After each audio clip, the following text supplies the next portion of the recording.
Welcome to Discurso Tidbit News, as we deliver more news that gives you clear perspectives and insightful stories. And for the news this evening, breaking news! Former President Rodrigo Duterte was arrested this morning at NAIA Terminal 3 after returning from Hong Kong. The ICC served a warrant for crimes against humanity linked to his controversial war on drugs, which allegedly cost 30,000 deaths, though official records report 6,000. This marks the first time a former Philippine president faces arrest for such charges. Detained at Villamor Air Base, Duterte initially claimed he was ready to face trial but later questioned the arrest's legitimacy. His former legal counsel Salvador Panelo also challenged the ICC's jurisdiction.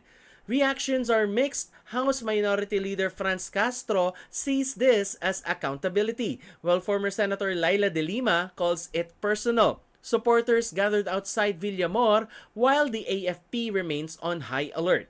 This has been tonight's top story. Stay tuned for more updates. And that is all for the news this evening. Keep an eye on Discurso Tidbit News as we deliver more news that gives you clear perspectives and insightful stories.